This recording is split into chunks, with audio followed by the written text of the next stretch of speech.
National Association of Nigerian Students alleges. And bribe-seeking cop arrested faces trial for stripping Rivers driver. This coming from the Commissioner of Police. And 60% of Borno primary school teachers unqualified. It's coming from the committee. And Ogun, Ondo, others renew restrictions, suspend carnivals, crossover services. And federal government declares Friday and Monday, 1st of January, as all holiday. All right, so there's going to be holiday tomorrow and also on the Monday. Nigerian Labour Congress kicks against alleged deduction of Kano workers' salaries. This is on the Punch paper this morning. The This Day newspaper has the headline: Chris Ngige, federal government ASU reached understanding on regaining lost grounds. Also, Presidency alleged smear campaign plot against President Buhari. And report, despite federal government's denial, freed Castina schoolboy says ransom was paid. All right, and federal government council approves 45 billion naira for road, power, water project. And federal government, President Buhari, Nigeria will continue to play roles in African issues.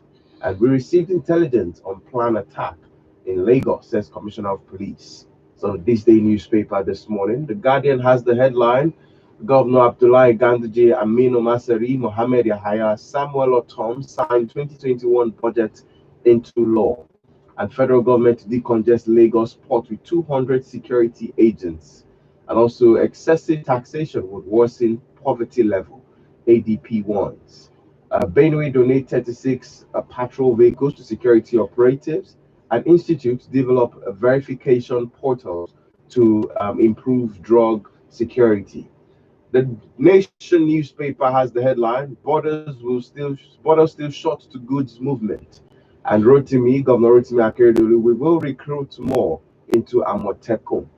And Presidential Advisory Committee Against Corruption to Government reduce cost of governance. This is on the Nation newspaper.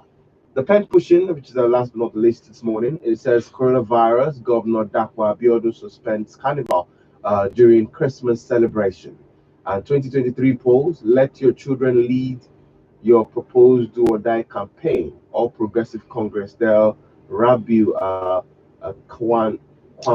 yes. And also calm down to get Governor Sheyi Makinde's dividends of democracy. People's Democratic Party tells members.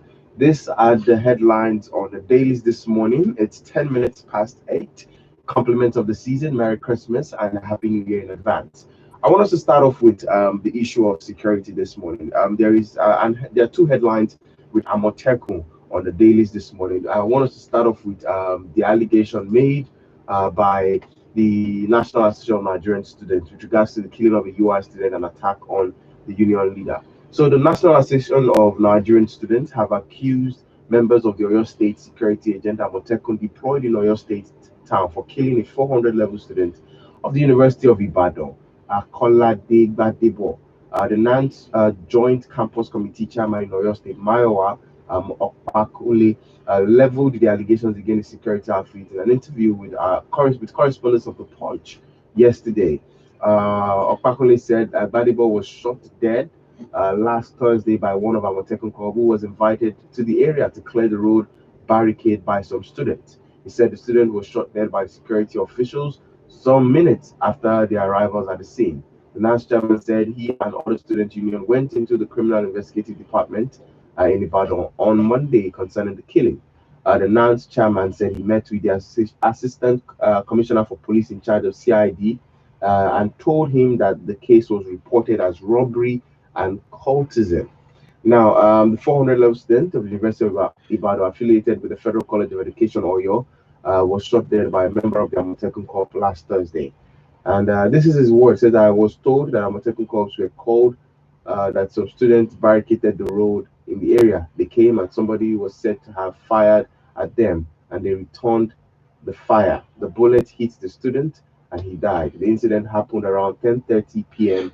last Thursday. We want the police to investigate the matter thoroughly, and Governor Sheyi Makinde said during the inauguration that he would be held responsible for any crime committed by Amotekun because he is their overall boss. Now, we therefore call on the Oyo State government to ensure justice is served concerning this particular case They should also conduct necessary orientation and training for this set of supposed security operatives. Else, the Amatekun Corp will worsen the situation of security. They also recited to solve. All right. Now, there is the other headline here with regards to Akeredolu saying that we would recruit more into Amotekun.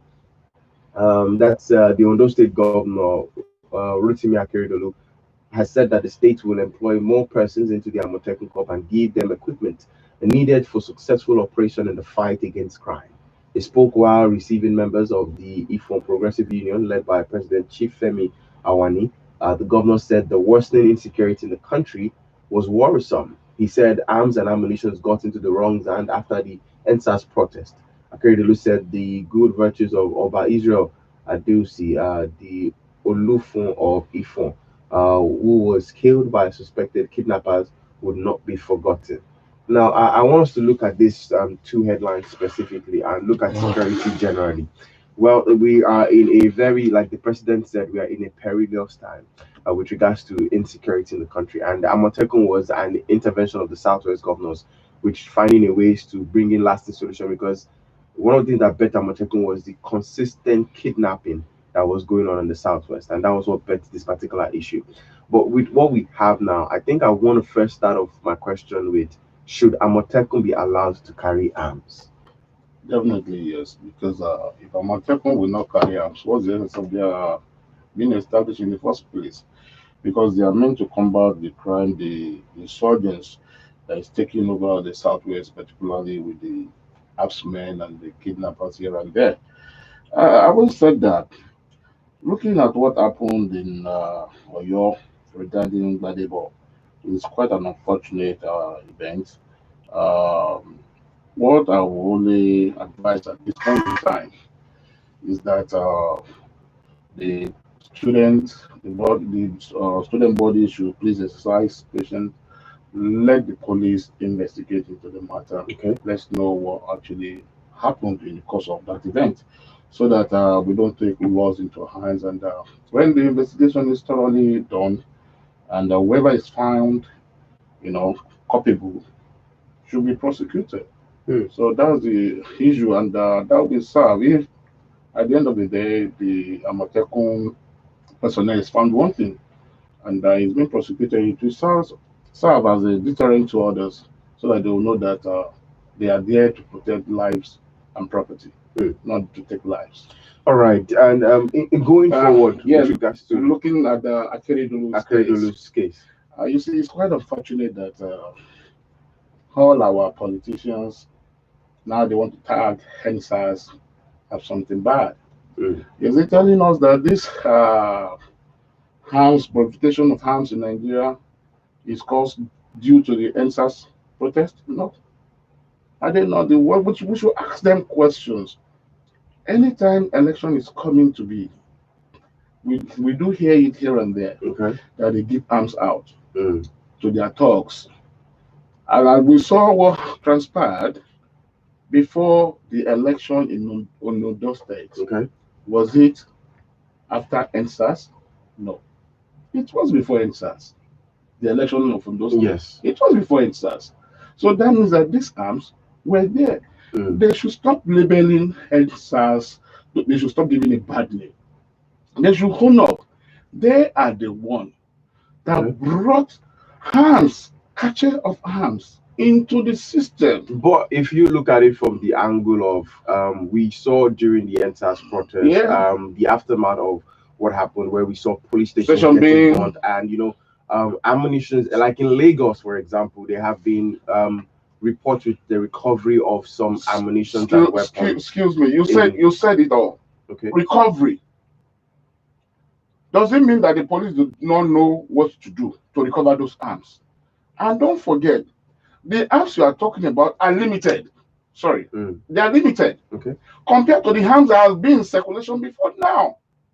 The X-Men, the killer X-Men, the kidnappers, all these people, how do they get their arms?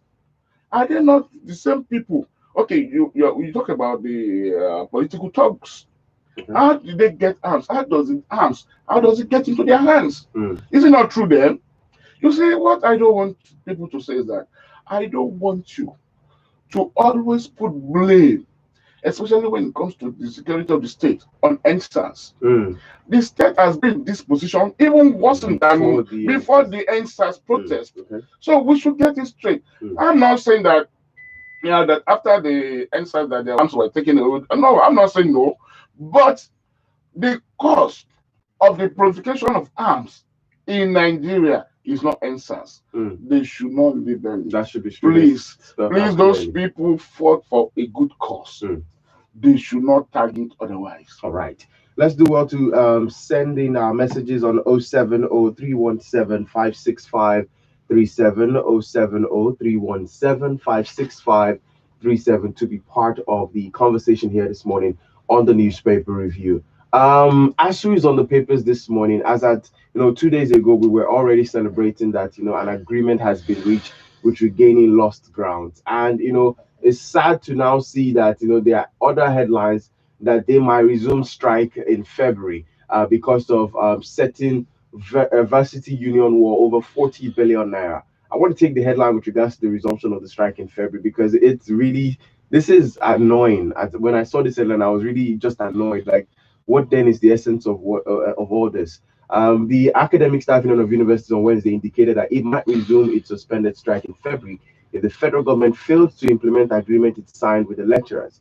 Now, the national president of ASU, Professor Biodun Ogunyemi, disclosed this in an interview with The Punch in Lagos, while shedding more light on the decision of the union to suspend its 9-month strike.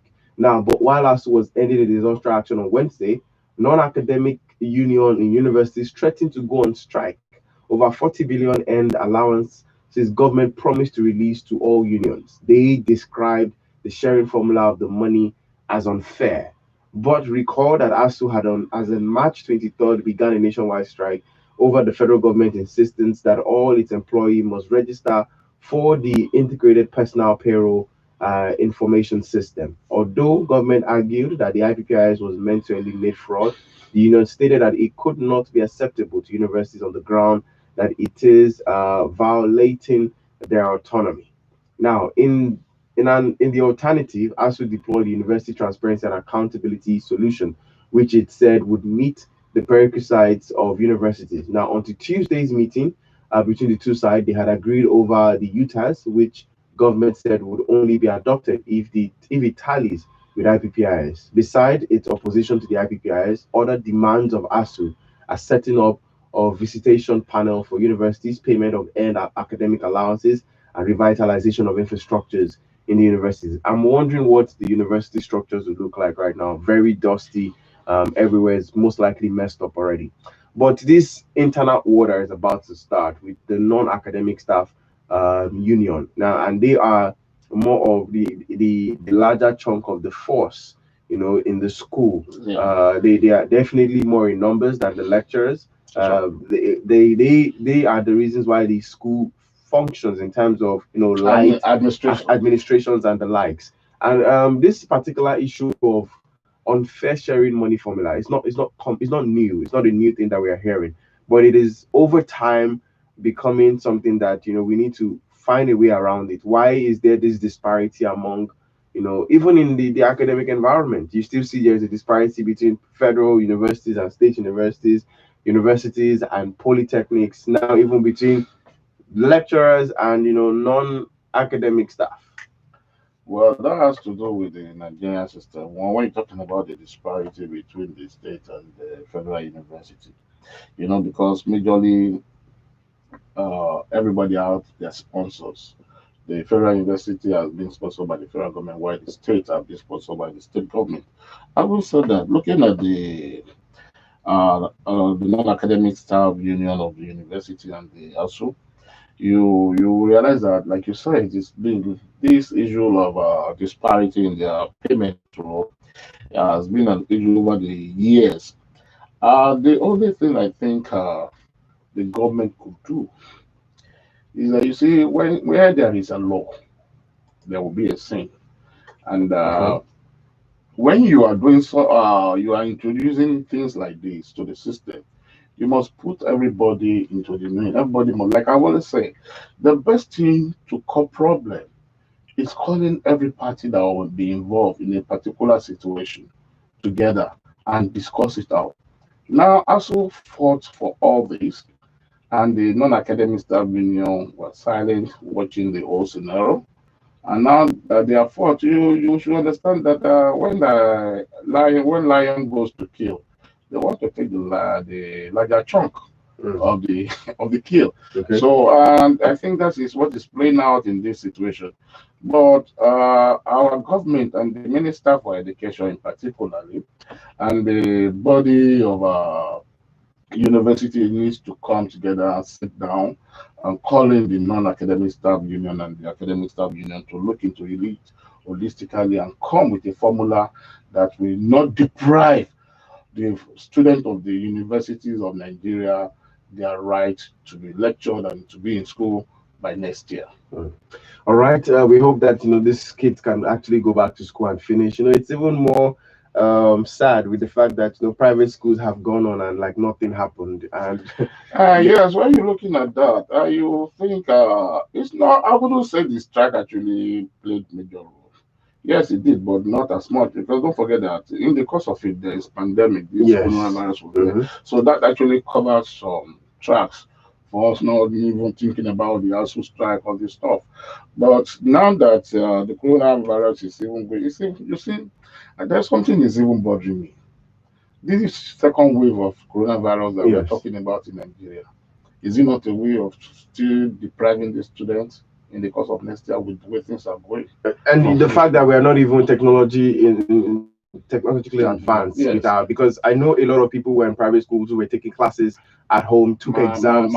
My children had their classes at home, took their exams online, and yeah, they're in their other levels now. So that's private university for you, but that shouldn't be the case. The federal government has the wherewithal to provide this for the students of the federal university. The truth is that we don't prioritize education.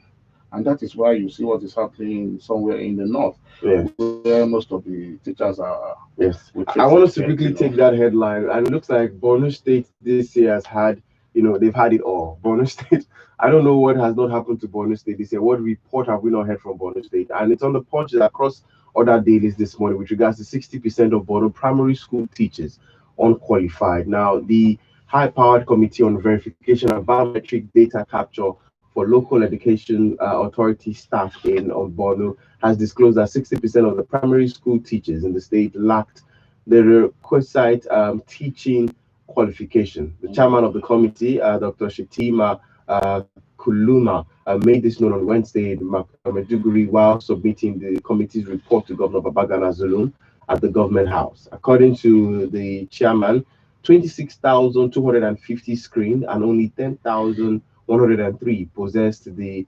required teaching qualification. Now, this is actually worrying because I understand the importance of primary education, right? That's the business.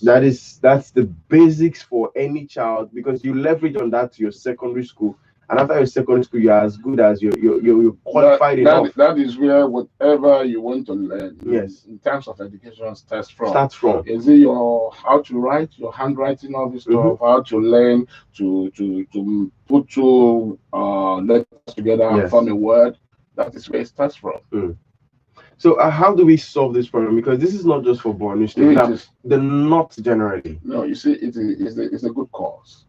When all these things coming to the open, it's trying to show that a lot of work needs to be done. And like you said what into Borno. I tell you what is happening to Borno. Is that there is a future for Borno.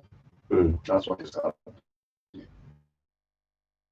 Because by the time now the governor can say it, and the people of Borno State can say it. So the next thing is the way forward. And what's going to be the way forward it means that they are going to employ the right people in the right place. That means over the time it has been the wrong peg in the wrong hole.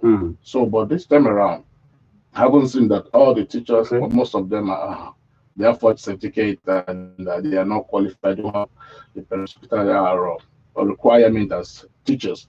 It's an indication that for now, all the, like, it's an indication that for now, all like, I so many things go wrong that we always say it's only happening in the south. Thank God for the south, because the southern leaders, we think they are victimizing their teachers, all this stuff. When they were doing you have to take a test, take an exam as a Yes. teacher, all this stuff. We were all crying out then, why do you victimize the teachers? But now it is good. It is a good course in the right direction, so that those who are teaching our students, our words, our children, our future, Okay. they should be up and doing. Up They and must doing. be qualified. They Okay. must be capable. Now, this is possible because if we look at the educational system in the country, it's definitely in shambles. We understand that there's a lot that still needs to be done to better the educational system in Nigeria. Now, with this is over 60%, or this is about 60% of these teachers who are unqualified, right? Now, this is not just a problem. We do not even have sufficient teachers. Before the screening, we do not have sufficient teachers. If proper screening is done, I think across Nigeria, the shortage of the amount of teachers we have would even be more. Yeah, you see, the reason for that is not far-fetched. Like you were talking about the disparity in the payment role of the non-academic staff Staff, union and okay. the academic staff union of the university. So it is in other sectors too. Yes. Like when somebody that attends NCE, a teacher, that's NCE. Yes. When you take home, and when you look at the kind of attention, well, the way they look at them Okay. compared to a university graduate, you see that people are not encouraged to go to NC, to be students in NC. And that's Okay. where you have those that teaches in the secondary school and in the primary schools. So now, if you don't give them that respect, that honor, and you don't make it to worthy that people should go, then you always have shortage of teachers. And you find that even do well in your jam, your result is your result is not to what to take you into the university Yes. and to the polytechnic. Then the next place of call is the NCE. The NC, So, College of Government Education. So these are the problems that we are talking about. But you should make it, although if you say, oh, teaching line, oh, it's laudable, it's fine, you have so many things there you can gain. Yeah. There are people that have flair for teaching. Yes. But if I have flair for teaching, that wouldn't bring table enough to take care of my family. But if I have flair for it, and I see that, okay, if I'm even in it, I'll be satisfied.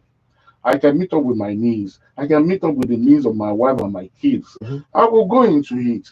Do you understand? Yes. Over the years, I said it that back in the 80s, let me even put it in the 80s, teachers do have these car loans. Do they have that now? These are the questions. How much are they even able to How much are car they loans? to have that car loan? So these are the problems we are having. And when you look at it very well, it is not even in the teaching line only. Even in the ministries of this, now there's even part of our places too. Okay. We still find these people that are not qualified, but that came Yes. in with fake results. Fake results, forged results. That was many yes, it was on the papers recently. So it's time for us just to be honest with ourselves. We should not put people in place because they come from our clan. No, we should put the right people based on merit in place. These are you see, one of the reasons why Nigeria has not really moved forward, I tell you basically, is because of this aspect of nepotism that we are talking about, where people just bring in their brothers into the system because they are brothers and they are not qualified. They don't have the required qualification. But those that have it, they don't allow them to come into the system. They make them as the second fiddle. So that's why we do what the level that we ought to be by now. Okay. In terms of everything. Is it technology? Is it economy? In every wise. That is why we are still far behind and we are not looking up to that solution. And you see, thank God for that NSAS. I want you to understand that NSAS is a move that is going to call for other moves in Nigeria. Yes. Because why? As it is now, we are no Nigeria wants to be relegated just anyhow anymore. When you know that you are qualified, when you know that this thing is your right. Like somebody was saying, I read you said somebody said dividend of democracy. Yes. That's a Makinde saying, but these are the languages I don't like to hear people say. What do you mean by dividend of democracy? The right, inherent right of the people. Because you are the one in there, you say because you are giving it to them, that means you are their benefactor. No, you are Mm. not.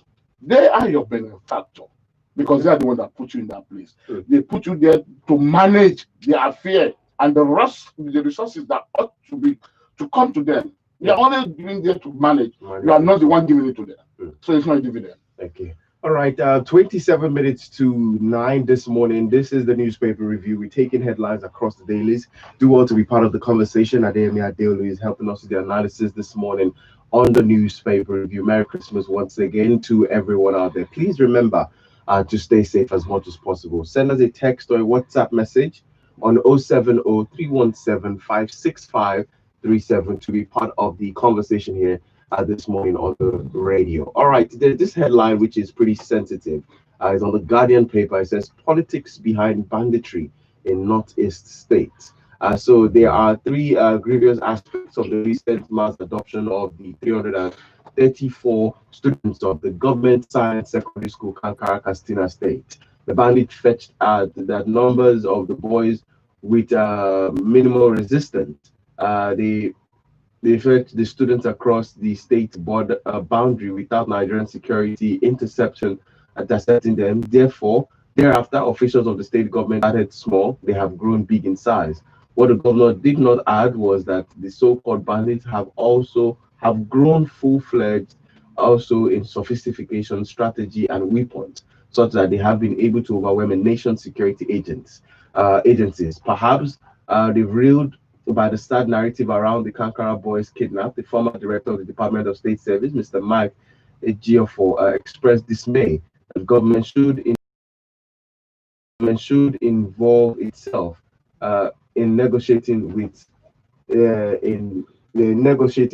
criminal bandits. Now, speaking on a breakfast criminal bandits. Now, speaking on a breakfast program on channels monitored by the Guardian, Mr. Ejiofor agonized that the government of Katsina and Zamfara laid the foundation for the prosperity of kidnapping by negotiating with bandits. I want to just read a little bit more of this man's comment. He also said that they started negotiating with bandits who were not even ready to give up their activities, and this was what we are witnessing now. Even this Kankara incident, the governor came out to say that they are negotiating. This is unacceptable, and you give these people the boldness and courage to continue to perpetrate this act. It says here that I'm not a pessimist, but these things will continue to happen unless we strengthen the security of the state and take decisive action. Federal government should take decisive actions against these bandits. Now, his words here says we have actually laid the foundation for the prosecuting with bandits. But negotiation, right, is part of the things that are being done. But I'm trying to remember. I literally remember, but I can't remember right now, of the country where there was a terrorist attack and there were hostages, and it was televised on TV. I can't remember the country where this happened, and then the president of that country said we are going to watch, and this is going to be how we're going to make terrorists know that this country is not a place for terrorists. I can't remember that country. Is that Munich in Germany? Yes, and that particular incident really was a turnaround point. The bus was blown off. Yes, that was a turnaround point to put a big fear in the hearts of terrorists that okay, Germany is a no-go country. Now, with the way we have handled issues of banditry, kidnapping, and a lot of people have actually faulted some of the early incidents that have happened. Seeing the governor taking pictures with bandits holding weapons and smiling, taking photographs. People have faulted this, but one of the most recent ones is the Kankara boys kidnap, and the measures that were taken with regards to this. The army were said to have surrounded these people. The army wasn't. There was no news on what actions the army took in engaging these individuals. But what we hear now is negotiations. Now there is even a bone of contention with the schoolboy saying a ransom was paid. On one of the interviews I saw, one of the boys mentioned 30 million naira was paid, and then the governor saying no amount of money was paid. I was reading another report again saying the bandits, the They were release of the even boys. paid in pounds. Somebody was reading a report where they said the release of the boys could be linked to the reopening of the borders. And I'm like, okay, and there's so much going on that needs us to really be careful with this time. I told you the last time when these boys were newly apprehended, then that the governor of Katsina ought not to come open and tell us all that. He said then that they located these boys, all this stuff then. You see, there are matters that should be within the purview of the security agencies. And when you're talking about that, you're talking about matters that have to do with the security of the state, that's the life and the property of the people of Nigeria. It is not for the governor himself in the first instance to even come up and talk about this. It is that's the responsibility of the security agencies. And talking about aspect, it is becoming obvious to every Nigerian now that all that is happening, you will find out that the ends of the elite are involved. I told you, why is it that Nigeria has not caught banditry, these insurgents in the north? Is because some people are feeding from it.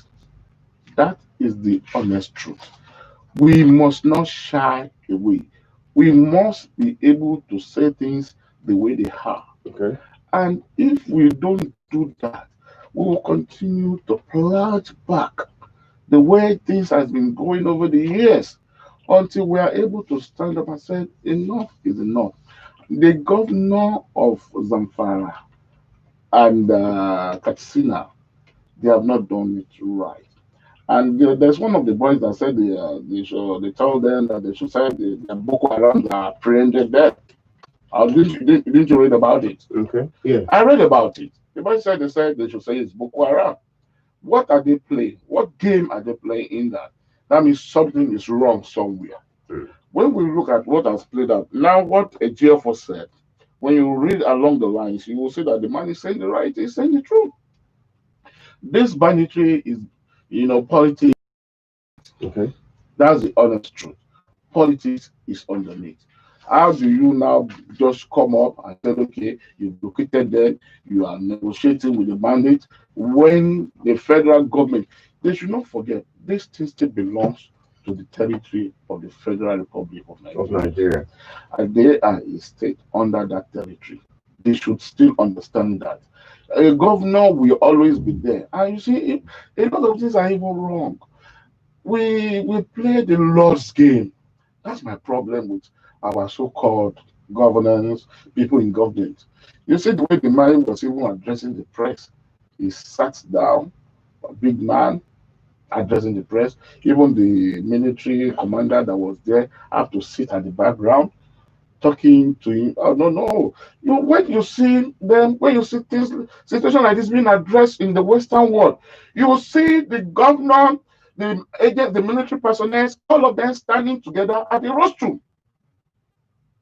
Not that somebody will sit as the Lord, while others. A brigadier is not just any person, please. A brigadier is not just any person. A major general is not just any person. We should understand that. You are a governor, and a brigadier is sitting at the background. You are now lording over them because you are the head of the state, of that state. No, you must. And these are issues that you see. The problem is that how do we even react to situations? That's our problem. How do we handle situations? Matters like that, the best you could do is to sit down. Even the president of the United States, Donald Trump, as he is to address matters like this, you will see Donald Trump standing and the chiefs standing beside him. Everyone that needs to speak will be standing beside him. When he speaks, he will leave. The other people will come on the. But in Nigeria, it's not the case. Is the not addressing the people? That's what we do here. And one of the reasons when they get to that place, they see themselves as God. They're not gods. They are there as servants of the people. We are the one that come together as a people. They should all go and read the preambles of the Constitution of the Federal Republic of Nigeria, 1999, as amended. Then let them read the preamble. We said we, the people of Nigeria, they should read it. Not them. We, the people of Nigeria. Yeah. All right. 17 minutes to 9 this morning. Do well to send us a text or a WhatsApp message on 070-317-56537. Additional Wasiu in the corridor says, good morning. On the Kankara boys, I think insecurity is a big business now in Nigeria. That's come from Additional Wasiu. This is from Elder Johnson in the Moody says, the only solution to Papa gridlock is for the government to reopen other ports in Nigeria. The nation is due for reconstruction, all right, and to end insecurity in Nigeria. Merry Christmas and Happy New Year to you too. All right, says here, good morning, Daniel and Adeyemi. Amotekun was established for some reasons to complement, stop, or if at all, reduce crime rates in southwest part of Nigeria. Giving them arms will make them perform effectively. But because of that, improper and consistent killings of innocent citizens will not speak well of them. Hence, adequate rules and regulations on mode of operation should be placed, and whoever fails to follow them should be fired immediately, so that their end product will not lead to end Amotekun if they keep misbehaving. AK Isaac in Alausa Ikeja. All right. From Rosenja Mutiu in Alapere.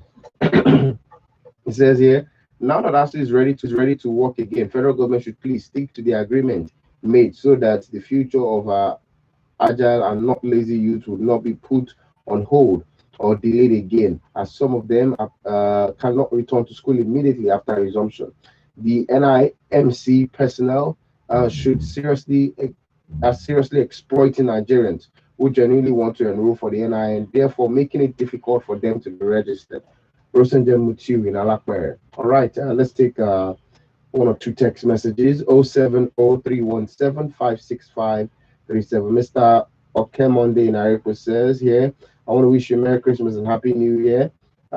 Thank you for the good work that you're doing. Thank you so much. Also, I want to happy birthday, and I also want to say thank you to Crazy Estate for their support and care during the answers. I'm a victim during the October protest. Thank Almighty God that I'm alive. All right, thank God for your life. All right, let's take another text message. I'm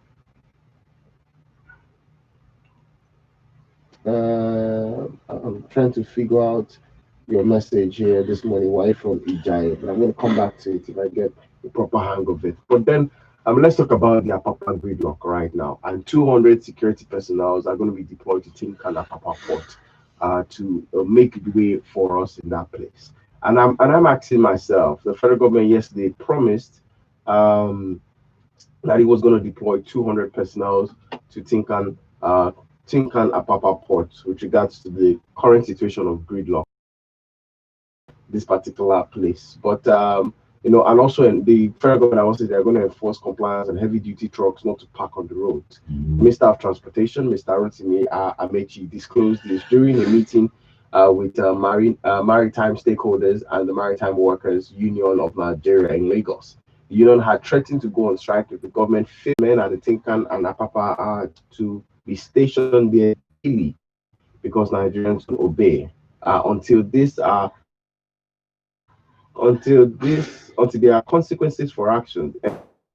MPA and resolve these challenges. So we have been described as not obeying rules, and we do not like to follow instructions. That's what Amici is trying to let us know now. But then we look at what have they not done right, with regards to these issues. Market manufacturers are saying they have, their containers being, at the port taking forever to come out of the port. And this particular situation of gridlock, is it more on the side of non-compliance on the drivers on the truck, or the government not exploring other opportunities in even first and foremost fixing the road properly? You see, a lot of things. Thank God that as it is at the moment that you have the same government at the federal level, also the same government at the state level. If not, I remember way back when Obasanjo was in government, and this issue of Papa Gridlock and others were one of the subjects. You find they find it difficult. By the time Lagos State was saying that they want to clear those people from the place, federal government is in their support. But thank God that is out of it now. You see, one of the major problems we have is that we only take actions, fire brigade actions. We don't even look into what other ways can we do to make sure that this problem is solved. Uh, you're talking about the containers coming from the Apapa and the Tinkan Island Yeah. port. That's our major port of entry when Okay. it comes to goods, to cargoes. And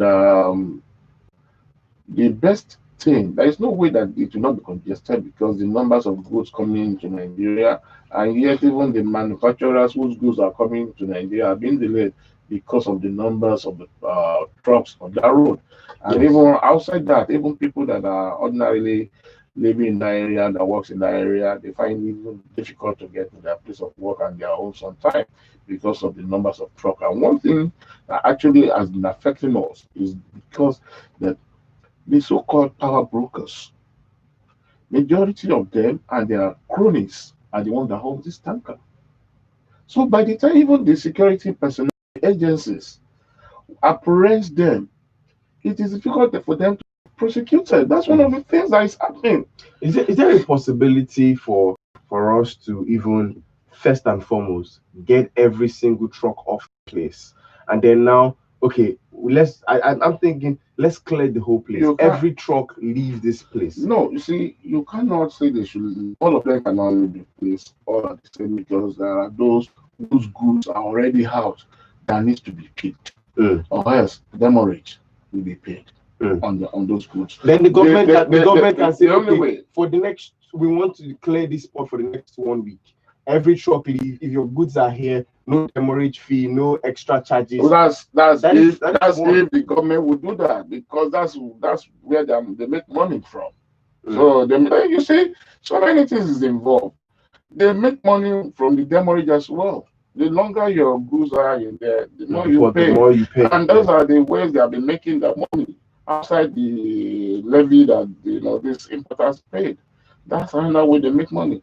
But the best they could do, like if they have these inland terminals here and there, Mm. the best they could do is that there should be trailer parks created in some places. Do we still have In some places, do we still have a space in Lagos for trailer park? you see, it doesn't have to be in Lagos per se. It could be in these Ogun states. Okay. There should be trailer parks adjoining cities, adjoining states, adjoining towns Yes. to Lagos. Let there be trailer parks. By the time your goods, you are meant to go and pick loads. The best you could do is that there will be a call. Mm. Because there will be numbers. As you come, as you take numbers, tallies, Yes. the moment you take tallies, your name will be registered, will be imputed in the system, and that system goes over to Apapa or Tinkan Island. So that they will know that, okay, they will call the name, okay, so goods are on ground, the name of the truck that is to pick, so. Then you start moving down. I think the solutions to these things have been suggested over and over And again. outside that is one of the reasons we are saying this railway line is important. Mm. You see, even for the articulated vehicles to be on the road, you saw a lot of accidents that have been caused by these articulated vehicles, and they are no jokes. No jokes at all. The accidents are not jokes. Now, this Otedola Road and Kara Bridge, you see that every month, such incident will always take place. Every month.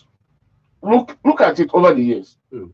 In particular, let's look at it this 2020. 20. Even with the pandemic. Even with the pandemic, every month, one will happen in Otedola, what will happen in Okana Bridge?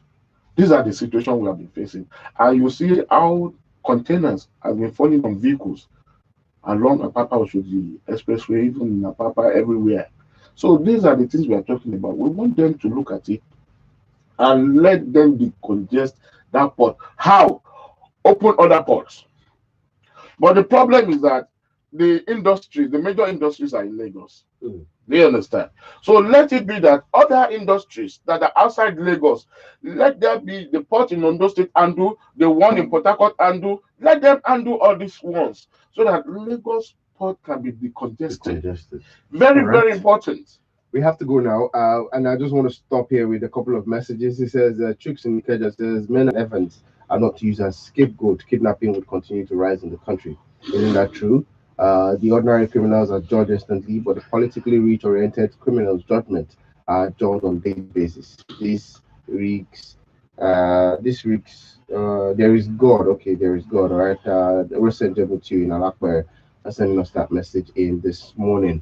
All right, just a gentle reminder that the restrictions have been renewed in Ondo, Lagos, and Ogun State. Suspension of carnivals and crossover service, which is the new addition in Ogun State. Ondo State government on Wednesday said it has cancelled the crossover services in churches across the state between December 31st and 1st of January as part of effort to curb the spread of the wave of COVID-19. The government also postponed the resumption of pupils in primary, secondary schools from Monday, January 4th to January 18th, 2020. Same with Ogun State, and also Lagos State is putting a lot of measures out there. This is just to tell us that we must find ways to remember to stay safe. So as you go out there, use your nose masks, have your hand sanitizer, practice social distancing. Yesterday, I took the conversation on the radio, opened the phone line for people to tell me the level of compliance, and it is still extremely low. The level of compliance on people going around without nose masks, buses still carrying 4 on a seat instead of carrying 3 or 2 on a seat. This we need to not joke with this. The federal government have also said they are going to tighten securities at the airport, Lagos airport, to combat breaches of those coming into the country, ensuring that they do the COVID-19 test when they get here. So if you have no benefit, or if you can't actually postpone your travels, if they are as important as you think they are, make sure they are extremely important, and please make sure every precautionary measure is adhered to strictly. Well, I think I'm still going to see you this year. Yes, I'm still going to see you this year. The next week is still there for us to meet up. Yeah. So thank you so much for joining us this morning, Adeyemi Adeolu. I appreciate your time. And once again, Merry Christmas to you. Merry Christmas. All right, at 9 o'clock is the news at 9, and after the news at 9 is the big question. Promises to be an engaging conversation. Do well to be part of it on the other side of 9 o'clock. Good morning. WFM 91.7, the voice of women, using radio as a tool for women development. We condemn the abuse of women, girls, and children in any shape or form. WFM 91.7, the voice of women. Yes, sir. Thank you. Yes, thank you very much. Women Radio 91.7, Mondays, Fridays from 5:30 p.m. with FIRS. It pays to pay your tax.